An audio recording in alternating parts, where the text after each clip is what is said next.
Haleluya. Kita boleh dalam ibadah Pertip Barnabas, kita akan mulai ibadah kita dengan pujian Tuhan selalu menolongku.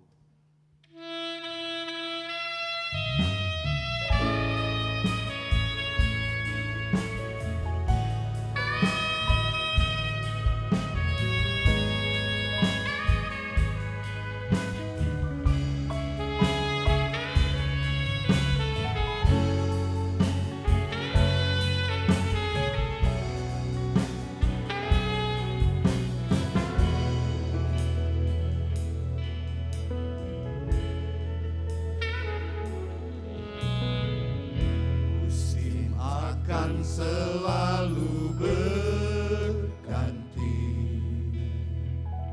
kasih Tuhan tetap abadi, tak akan berubah sampai selamanya. Ku tetap percaya.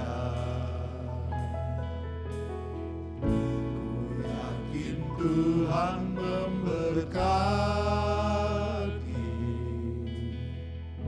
ku yakin Tuhan melindungi,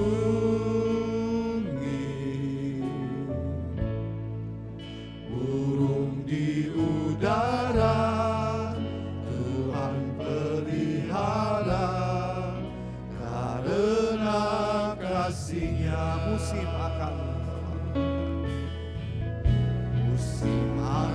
selalu berganti. Kasih Tuhan tetap abadi, tak akan berubah sampai selamanya. Ku tetap percaya. Tuhan memberkati, amin. Ku yakin Tuhan melindungi,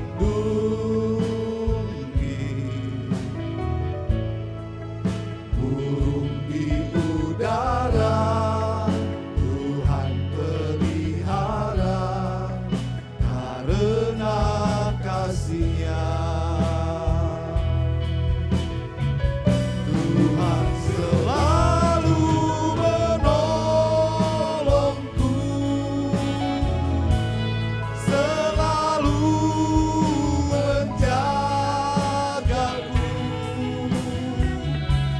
sehelai di rambutku tak akan terjatuh tanpa seizinku.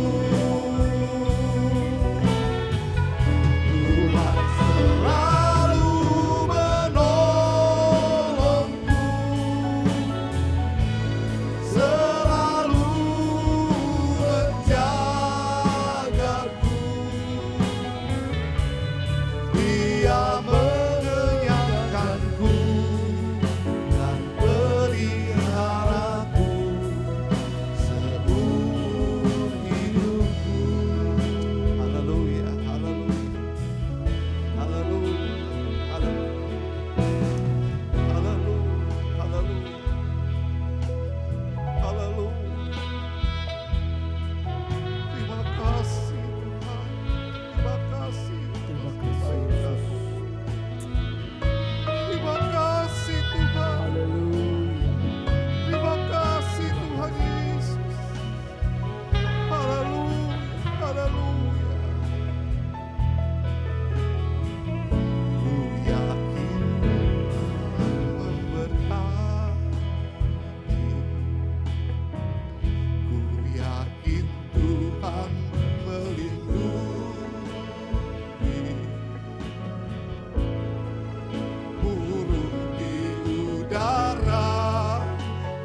hidupku tak akan terjadi tanpa seizinku.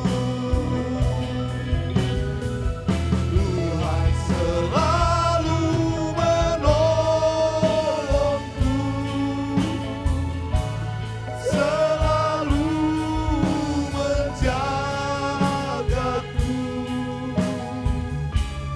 Dia mengenyangkanku dan peliharaku seumur hidupku. Dia mengenyangkanku, Dia mengenyangkanku dan peliharaku seumur hidupku. Satu kali lagi, Dia mengenyangkanku, Dia mengenyangkanku dan peliharaku. Haleluya. Seumur hidupku. Haleluya. Haleluya. Haleluya. Haleluya. Haleluya. Glory, glory, glory, glory. Engkau baik, Bapa. Terima kasih Tuhan. Terima kasih buat pemeliharaan. Terima kasih Tuhan. Haleluya.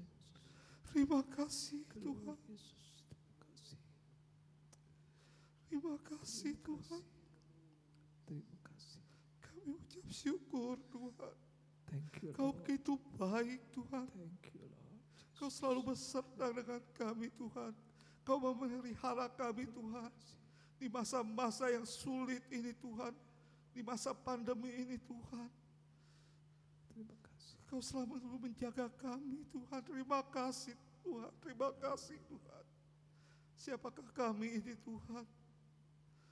Sehingga Kau jadikan kami Tuhan biji mata-Mu Tuhan. Terima kasih Tuhan. Terima kasih. Kami mengucap syukur Tuhan atas kebaikan-Mu Tuhan. Haleluya. Haleluya. Terima kasih Tuhan. Terima kasih Tuhan. Terima kasih. Haleluya. Haleluya. Kau pimpin Tuhan ibadah ini Tuhan dari awal, pertengahan hingga akhirnya Tuhan. Kuasa-Mu bekerja Tuhan. Kuasa-Mu bekerja di dalam kami Tuhan. Terima kasih Tuhan. Terima kasih. Kami serahkan semuanya ke dalam tangan-Mu saja Tuhan Yesus. Haleluya. Haleluya. Hanya dalam nama Tuhan Yesus Kristus kami panjatkan doa. Haleluya. Haleluya. Amin. Amin. Haleluya. Kita bangkit diri, kita naikkan puji syukur kepadanya karena Dia yang layak kita puji. Kita layak kita naikkan itu pujian, segala puji syukur.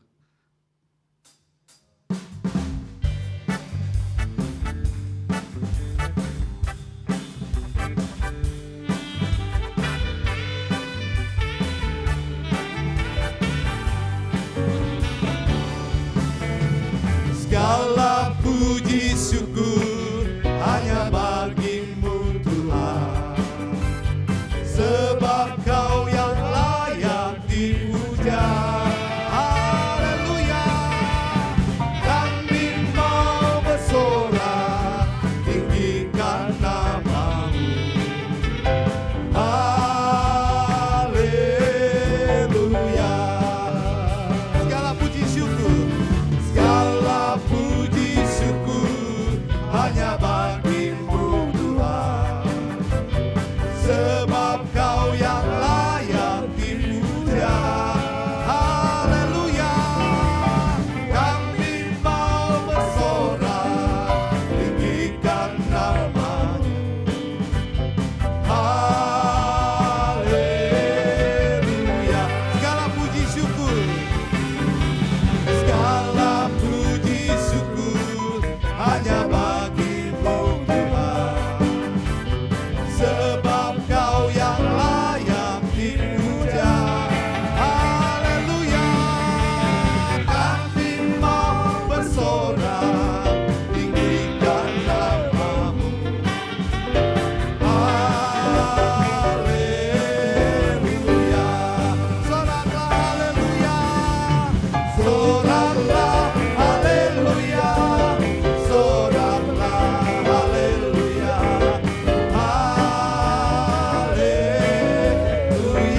sambung ujian dengan besarkan nama Tuhan.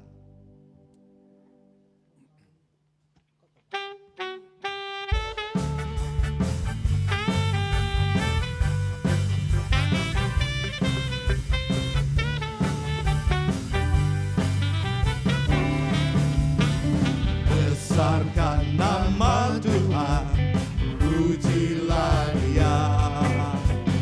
Kemurahan-Nya besar, tiada terbilang. Aku tak dapat balas betapa besar kasih-Nya.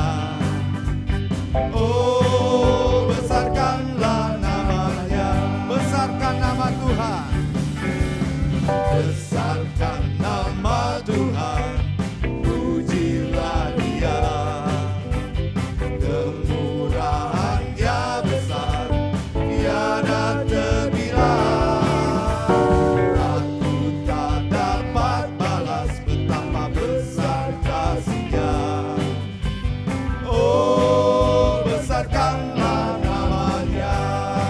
Katakan, Tuhan yang ajaib, Tuhan yang kuasa, Tuhan yang menolong hidupku.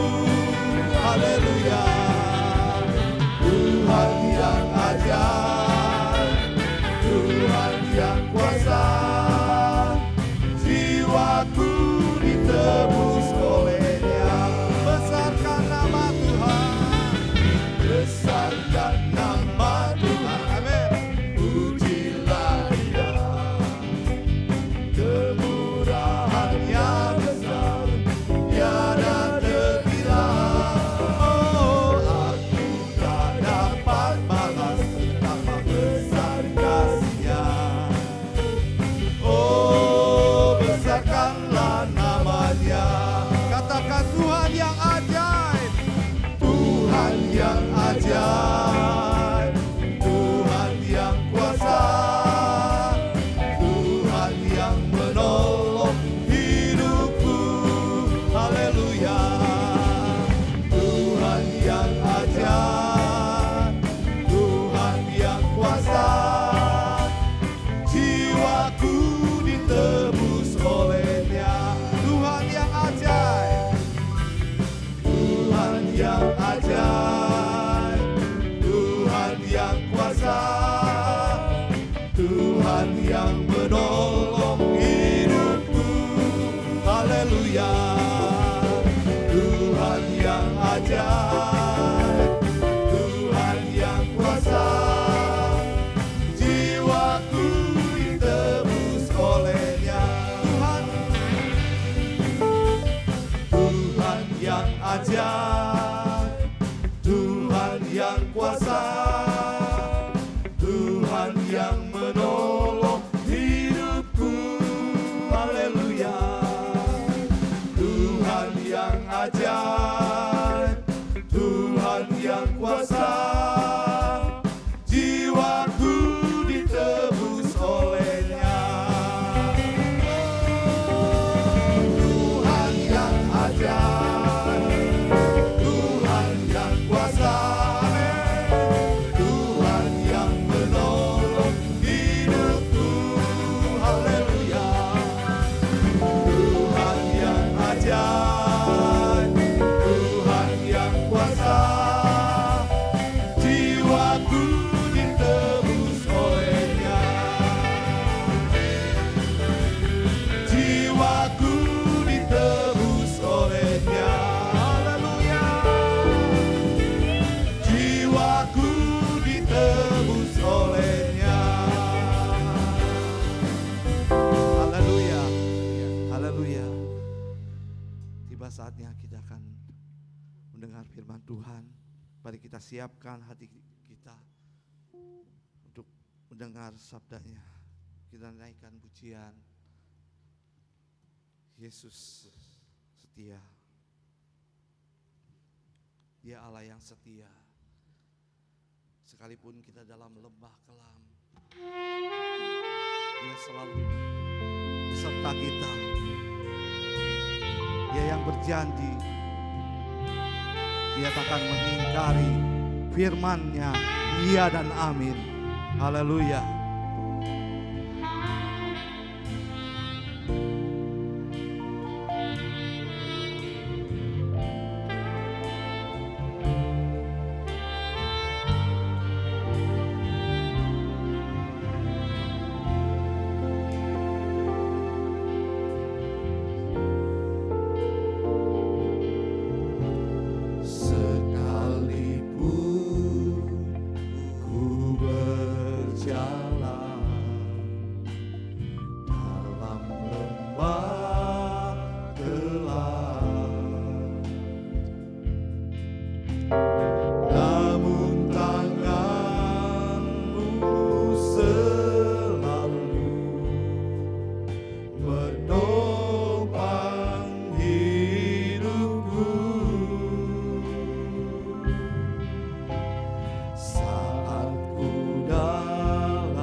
Kau berkata, jangan takut, Kau beriku kemenangan. Sekalipun ku berjalan, sekalipun ku berjalan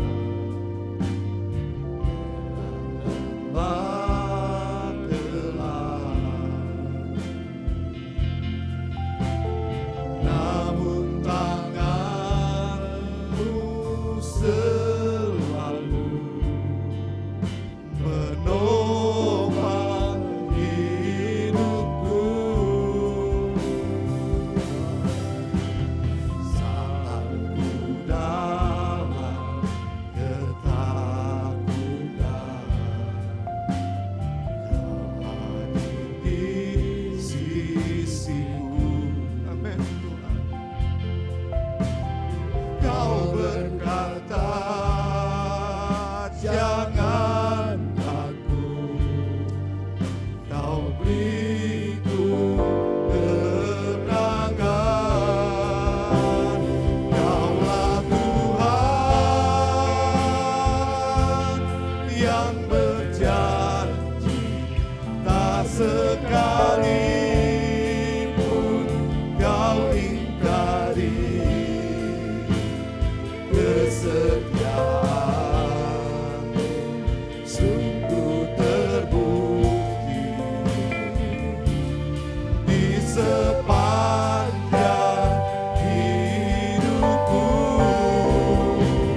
Ku selamanya ku kan setia melayani, mengasihi-Mu. Tiada Tuhan seperti-Mu, Yesus. Kau Allahku yang setia. Haleluya, haleluya. Yesus. Sekalipun ku berjalan dalam lembah gelap, namun tangan-Mu selalu menopang hidupku.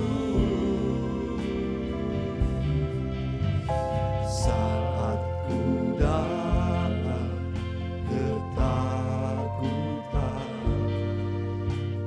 Kau hadir di sisiku.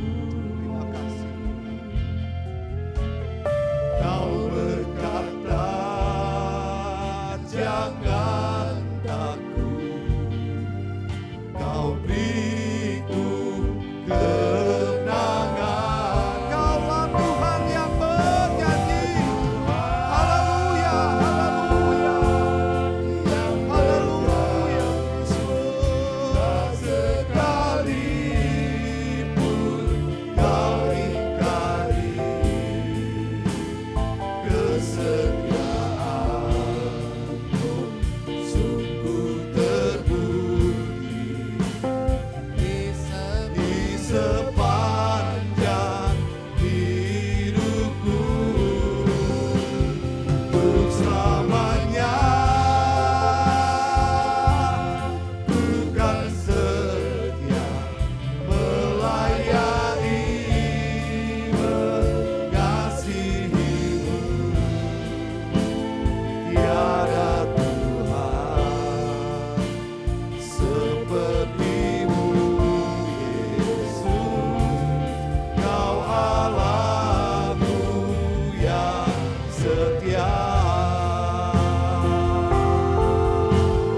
sepanjang hidupku,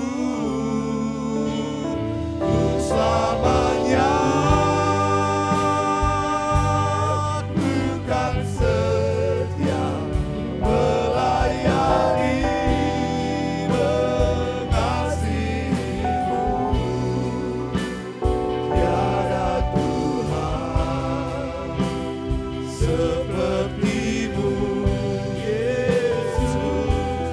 Kau Allahku yang setia. Tiada Tuhan, tiada Tuhan sepertimu, Yesus. Kau Allahku yang setia. Tiada Tuhan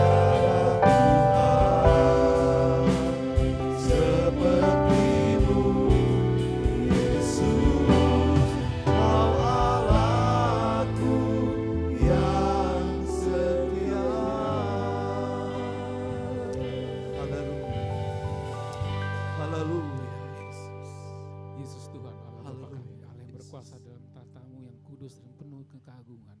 Tuhan, kepadamu kami datang, sudah menyembahmu, memuji, membesarkan namamu ya Tuhan. Dan kami butuh firman-Mu ya Tuhan Yesus. Kami butuh kebenaran daripada Engkau ya Tuhan yang menerangi jalan kehidupan kami. Menerangi hari-hari kami dalam dunia ini ya Tuhan Yesus. Biar Tuhan firman-Mu tinggal dalam hati kami. Firman-Mu yang sebentar akan kami dengar, kami boleh rasakan dan kami turuti. Bahkan Tuhan Yesus, kami boleh melakukannya dalam kehidupan kami sehari-hari. Agar menjadi berkat bagi kami, menjadi berkat bagi orang-orang yang bertemu dengan kami.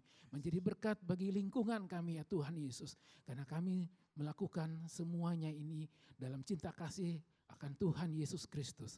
Terima kasih ya Tuhan, terima kasih Allah Bapa untuk kesempatan kami boleh bersekutu bersama-sama dengan Engkau kembali. Menyenangkan Engkau dan juga ya Tuhan Yesus mendengarkan firman-Mu. Dalam namamu yang besar dan kudus, Tuhan Yesus Kristus kami berdoa. Haleluya. Amin. Saudara-saudaraku yang dikasihi Tuhan, malam ini dalam ibadah Pelprip, kita akan sama-sama membaca beberapa ayat dari firman Allah yang terambil dari kitab Mazmur, pasalnya yang ke-37, ayat 25 dan 26. Saya baca untuk kita, kalimatnya seperti ini, firman Tuhan.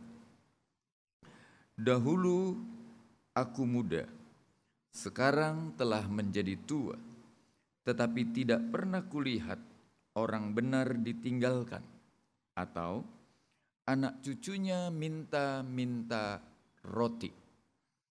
Tiap hari ia menaruh belas kasihan dan memberi pinjaman, dan anak cucunya menjadi berkat. Daud adalah seorang pria. Dan dia bukan hanya pria biasa, pria dengan segudang pengalaman, baik pengalaman secara rohani, pengalaman hidup menjadi rakyat jelata, hingga Tuhan mengantarkannya menjadi seorang raja. Yang menarik bukanlah bagaimana ia menceritakan pengalamannya, tetapi bagaimana ia mengamati apa yang terjadi di Israel. Dalam ayat yang ke-25 Mazmur 37 ini, Daud menyatakan seperti ini, dahulu aku muda, sekarang telah menjadi tua. Seolah-olah dia mau berkata seperti ini, dalam hidup seseorang ada durasi waktu, dan dalam durasi waktu itu aku sudah melakukan sebuah pengamatan. Aku sudah melihat dan aku sudah menyaksikan ada sesuatu yang luar biasa dari kehidupan seseorang, khususnya pria, bila ia hidup menjadi orang benar.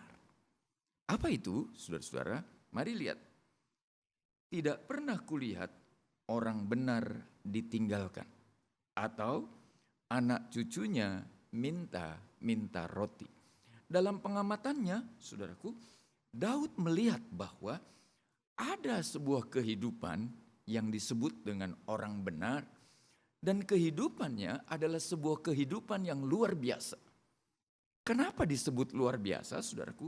Karena di situ ditulis bahwa Tuhan tidak pernah meninggalkan. Dengan bahasa sederhana, orang benar ini hidupnya selalu berjalan dalam keinginan Tuhan. Orang benar ini selalu berjalan dalam rencana Tuhan. Orang benar ini selalu ada dalam penyertaan Tuhan kemanapun dia pergi. Itulah sebabnya dia menulis dalam Mazmur pasalnya yang ke-23. Ayatnya yang ketiga, saya baca untuk kita. Mazmur 23 ayat yang ketiga. Ia menyegarkan jiwaku. Ia menuntun aku di jalan yang benar oleh karena namanya. Jadi Daud tahu kalau orang benar itu hidupnya akan selalu dituntun oleh Tuhan. Tetapi itu tidak berarti bahwa segala sesuatunya akan menjadi mudah atau segala sesuatunya akan menjadi baik. Tidak. Daud pun mengakui ada waktu-waktu tertentu orang benar itu akan ada dalam satu peristiwa, akan ada dalam satu keadaan di mana ia masuk ke dalam lembah kekelaman. Tetapi orang benar tidak ditinggalkan. Ayat yang keempat dari Mazmur 23 menuliskan demikian. Sekalipun aku berjalan dalam lembah kekelaman, aku tidak takut bahaya. Sebab engkau besertaku. Saudara perhatikan baik-baik. Orang benar ini tidak melulu hidup di jalan yang mulus seperti jalan tol. Ada kalanya orang benar ini dibawa justru dalam sebuah lembah. Dan bukan lembah biasa, tetapi ini adalah lembah kekelaman. Sebenarnya, lembah kekelaman itu adalah sebuah tempat yang tidak menyenangkan. Karena di lembah itu selain banyak binatang buas, gelap, dan orang tidak tahu kemana dia harus melangkah. Tapi Daud tenang. Kenapa? Karena dia bisa melihat dan merasakan. Melihat di kegelapan itu dan merasakan sentuhan-sentuhan itu karena ada gada dan tongkat yang selalu membimbingnya. Jadi orang benar adalah orang yang bukan hidupnya melulu terus-terus hidup dalam sesuatu yang menyenangkan dan aman-aman saja. Tidak. Justru ada kalanya orang-orang benar itu Tuhan izinkan, Tuhan biarkan dan Tuhan bawa dalam lembah kekelaman. Hari ini saudara-saudara, di situasi pandemi, Tuhan seperti membiarkan kita. Tidak nyaman lagi kita berbuat bakti. Tidak nyaman lagi kita beribadah. Semua serba dibatasi. Itu masih bagus, saudaraku, kalau saudara bisa beribadah bersama-sama. Tetapi kini, ibadah pun sudah melakukan pembatasan-pembatasan. Itu kehidupan rohani. Itu ibadah. Tapi bagaimana dengan kehidupan-kehidupan lain? Yang paling terpukul dengan pandemi ini bukan persoalan kesehatan. Karena perbandingan jumlah kematiannya kecil. Tapi yang paling terpukul dari pandemi ini adalah seluruh aktivitas orang, seluruh kegiatan ekonomi seolah-olah ditutup dan dibatasi dan semua nyaris bukan saja kembali ke titik nol, tapi kembali ke titik minus. Beberapa negara hari ini sudah mulai masuk dalam krisis. Bahkan bukan cuma krisis, turun lagi. Sudah masuk dalam resesi. Tapi orang benar, saudara, tidak pernah ditinggalkan. Justru dalam situasi seperti ini, justru dalam keadaan seperti ini, terlihat jelas, terlihat benar. Ada beda antara orang benar dan orang yang tidak benar. Antara orang yang bersandar dan berharap kepada Tuhan dengan orang yang tidak bersandar dan tidak berharap kepada Tuhan. Di mana bedanya? Mari lihat baik-baik. Dalam Mazmur 37 tadi, kita kembali ke ayatnya yang ke-25.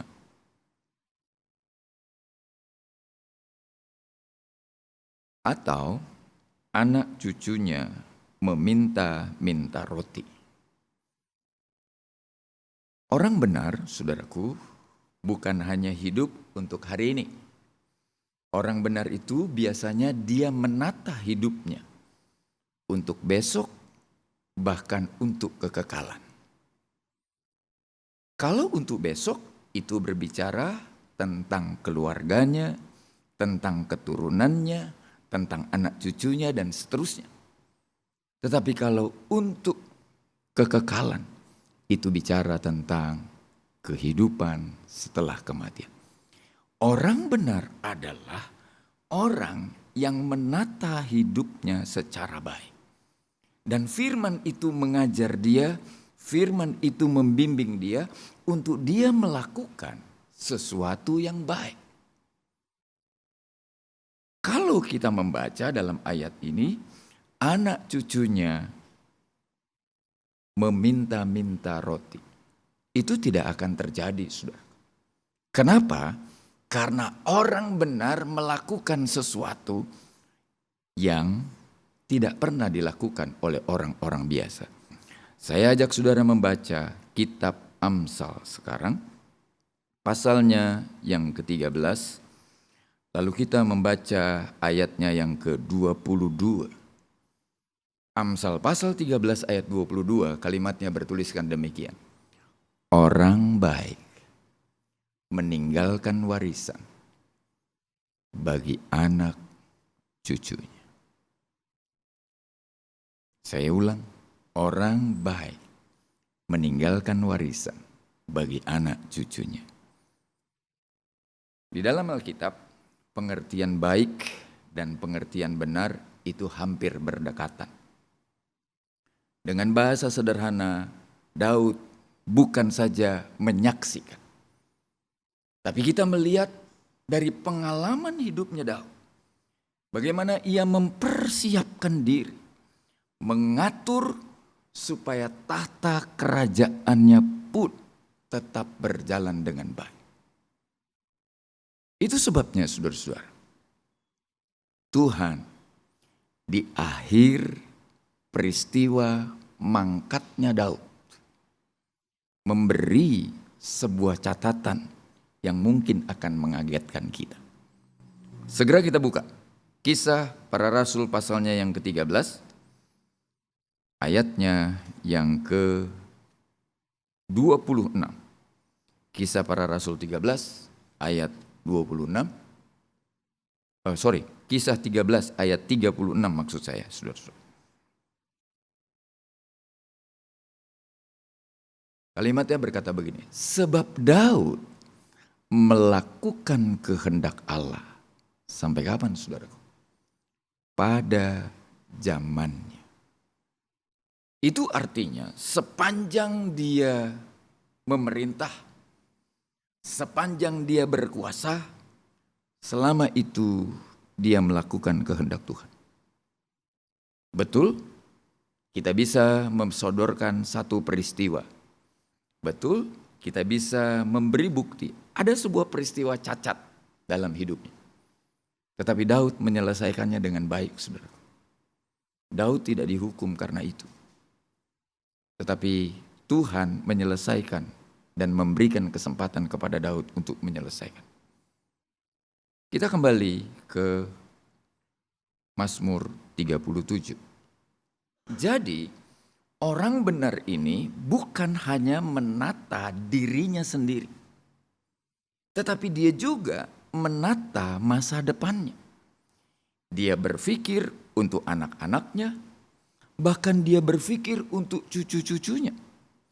Ayat yang ke-26 itu dalam Mazmur 37 memperjelas kita perihal apa yang dilakukan oleh orang benar. Tiap hari ia menaruh belas kasihan dan memberi pinjaman, dan anak cucunya menjadi berkat. Jadi saudara-saudara, ada 3 generasi yang dicatat di situ. Dan 3 generasi ini hidup dalam perkenanan Tuhan. Kenapa? Karena ada orang benar yang bisa menata dirinya, bisa menata keluarganya, bahkan bisa menata keturunan. Hari ini tantangan buat kita, saudara-saudara. Bila di tengah-tengah situasi yang kurang menguntungkan seperti ini, kita sudah mengeluh, kita sudah merasa tidak sanggup, maka saya ingin ingatkan, ingatlah bahwa kita hidup bukan hanya untuk hari ini. Masih ada generasi di bawah kita, masih ada anak-anak kita, masih ada cucu-cucu kita yang perlu kita pikirkan. Dan orang benar berkewajiban untuk meninggalkan sesuatu, untuk memberikan sesuatu bagi generasinya. Itu hal penting yang dicatat dalam Mazmur pasal 37. Yang menarik lagi, saudara-saudara, adalah sekarang bagaimana caranya orang benar ini menata hidupnya. Kalau tadi kita sudah melihat poin-poinnya, maka sekarang kita akan melihat bagaimana caranya orang benar ini menata hidupnya. Saudara-saudara, mari kita melihat beberapa ayat lagi. Sekarang saya mengajak kita membuka 2 Samuel, pasalnya yang ke-5. 2 Samuel, pasalnya yang ke-5. Kemudian kita membaca ayat 4 dan 5. Daud berumur 30 tahun waktu ia menjadi raja. 40 tahun lamanya ia memerintah. Di Hebron ia memerintah atas Yehuda 7 tahun 6 bulan, dan di Yerusalem ia memerintah 33 tahun atas seluruh Israel dan Yehuda. Mari kita perhatikan baik-baik, saudara. Dalam 2 Samuel itu, pasal 5 tadi, dikisahkan perihal lamanya Daud memerintah. Lalu selama dia memerintah itu, mula-mula dia memerintah dulu di kerajaan Israel, tapi dibagi sebagian dan belum keseluruhan. Baru kemudian di 33 tahun sisanya dia memerintah secara keseluruhan Israel dan Yehuda. Bila kita melihat itu adalah sebuah catatan biasa, maka saya melihatnya itu adalah hal yang lain. Kenapa? Karena orang benar ini meniti karirnya secara baik. Saudaraku, tidak dengan tiba-tiba dia menjadi raja atas seluruh Israel. Mula-mula ia menjadi raja dulu di sebuah negara bagi. Baru kemudian dia menjadi raja atas seluruh kerajaan itu. Tidakkah ini terlihat bahwa ada jenjang karir yang meningkat? Tidakkah ini terlihat bahwa ada cara di mana orang benar itu menata hidupnya dengan baik? Kalau saja kita membaca ini baik-baik, maka segera kita akan tahu orang benar itu akan berjalan step by step. Dia akan memulai dengan langkah pertama, langkah kedua, langkah ketiga, dan seterusnya. Sampai segala sesuatu yang Tuhan rencanakan dalam hidupnya menjadi sebuah kenyataan. Jadi Jalan hidup orang benar itu bukan hanya tertata, bukan hanya fokus, tapi jalan hidup orang benar itu berjenjang.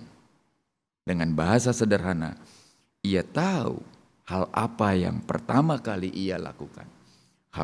Dia tahu apa yang dia perlu lakukan selanjutnya, dan seterusnya dan seterusnya. Hari ini saatnya kita memeriksa. Apakah langkah-langkah kita hanya sekedar mengikuti berjalannya waktu, atau sekedar mengikuti berjalannya musim, tanpa kita pernah merencanakan, tanpa kita pernah mendesain, tanpa kita pernah menata bahwa ada langkah-langkah yang harus dilakukan. Ketika segalanya sudah mulai terbatas, kerja dibatasi, ibadah dibatasi, bersosialisasi dibatasi, dan segala sesuatunya dibatasi. Saudaraku, tidakkah ini menjadi sebuah kesempatan baik untuk kita? Kita menata ulang kembali apa sebenarnya yang Tuhan percayakan untuk kita. Kalau saya seorang gembala, maka saya akan memikirkan kembali apa pelayanan yang harus saya lakukan. Bagian-bagian mana dari pelayanan itu yang perlu diperbaiki. Bagian-bagian mana yang pelayanan itu perlu ditata. Kalau bapak-bapak semua yang hadir adalah kepala rumah tangga, pegawai, kepala bagian, pemimpin perusahaan, atau pemilik sebuah perusahaan, maka saatnya di situasi yang seperti ini kita menata ulang. Kalau orang sering mengeluh dalam situasi ini, saya justru memaknainya berbeda. Saya memaknainya, inilah kesempatan yang Tuhan beri untuk kita menata ulang. Barangkali benar selama ini kita hanya fokus. Lalu kita lupa pada bagian yang lain dari hidup kita. Barangkali benar kita hanya mengejar karir, lupa. Ada sisi lain dari hidup yang tidak hanya karir. Barangkali kita hanya memikirkan hal-hal yang tidak berkenan kepada Tuhan. Rencana-rencana kita, pekerjaan-pekerjaan kita.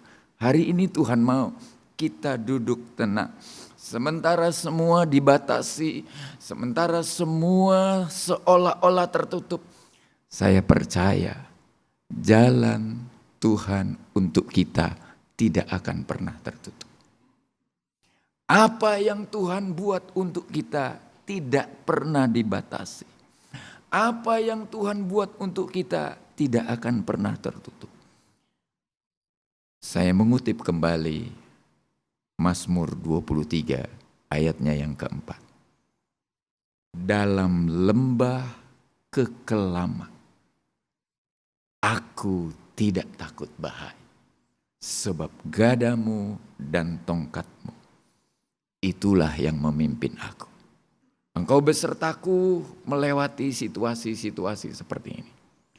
Doa saya kepada Tuhan dalam ibadah pria hari ini, saya berharap kita tidak menjadi takut, apalagi putus asa. Kita tidak menjadi bimbang, tapi kita justru menjadi semakin yakin bahwa inilah lembah kekelaman. Inilah jalan yang Tuhan izinkan terjadi atas kita. Tetapi di sana tetap ada Tuhan, tetap ada penyertaan Tuhan, dan tetap ada pembelaan Tuhan. Orang benar tidak pernah ditinggalkan oleh Tuhan. Mari kita tundukkan kepala dan kita berdoa. Bapa Allah yang di dalam sorga, Bapa yang kami panggil di dalam namanya Tuhan Yesus Kristus. Kami bersyukur malam hari ini kalau kami belajar untuk melihat hasil pengamatan Daud. Bukan saja apa yang dia amati, Tetapi apa yang dia alami, bahwa orang benar tidak pernah ditinggalkan oleh Tuhan. Sekalipun orang benar itu harus berjalan dalam lembah kekelaman, engkau pun tetap ada bersama-sama dengan dia. Itu sebabnya Tuhan, orang benar, anak cucunya pun akan tetap merasakan berkat Tuhan yang luar biasa. Yakinkan kami, kuatkan kami, teguhkan kami dengan firman Tuhan ini. Dan biarlah hari-hari yang akan ada di hadapan kami ini adalah kesempatan untuk kami memperbaiki segala sesuatunya, untuk lebih berkenan dan lebih menyenangkan hati Tuhan. Demi nama Yesus kami berdoa. Amin. Sekarang saatnya saudara-saudara kita berdiri dan kita akan mengakhiri ibadah kita. Tuhan kiranya memberkati engkau dan menjagai engkau. Tuhan menyinarkan wajahnya kepadamu dan memberikan engkau kasih karunia. Tuhan menghadapkan wajahnya kepadamu dan memberikan engkau damai sejahteranya. Di dalam nama Allah, Bapa, Putra, dan Roh Kudus, yaitu Tuhan Yesus Kristus, kami terima berkat-Mu dan kami selesaikan ibadah kami hari ini. Terima kasih ya Tuhan. Amin. Tuhan memberkati.